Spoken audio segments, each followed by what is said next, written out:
Sa ngalan ng Ama, at ng Anak, at ng Espiritu Santo. Amen. Banal na Diyos, dakila at makapangyarihang Ama, Ikaw ang Diyos na milikha ng langit at ng lupa. Taos puso po kaming nagpapasalamat sa buong maghapon na patuloy mo kaming sinamahan, ginabayan at iningatan sa aming mga pang-araw-araw na pamumuhay. Nagpapasalamat din kami sa lakas at sigla na ipinagkaloob mo sa amin mula sa aming paggising.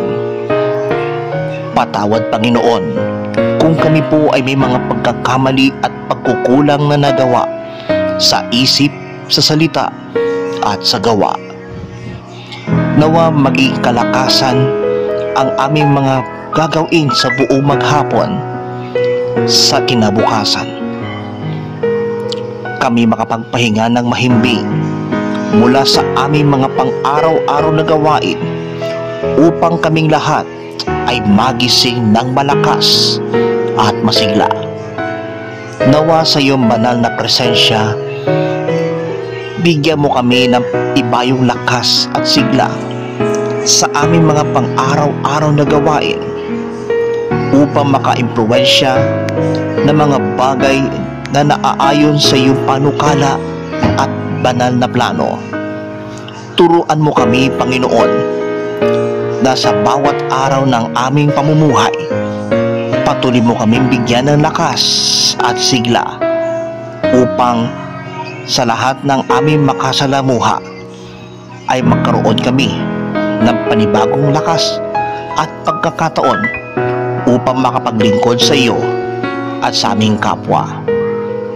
Nawa maging malakas ang aming pananampalataya at gawing matibay na naaayon sa iyong kalooban upang magkaroon ng panibagong kalakasan at sigla at magkaroon ng pagkakataon na makapaglingkod sa iyo at sa aming sambayanan.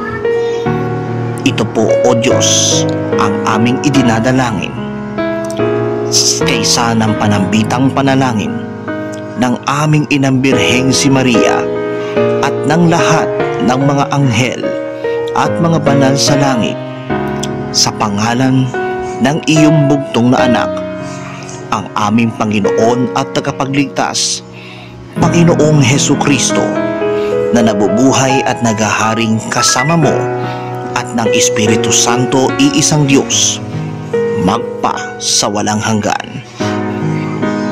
Ina ng laging saklolo, ipanalangin mo kami. Immaculada Concepcion, ipanalangin mo kami. San Jose Manggagawa, ipanalangin mo kami. San Lorenzo Ruiz, ipanalangin mo kami. San Pedro Calungsod, ipanalangin mo kami. San Juan Pablo Ikalawa, ipanalangin mo kami.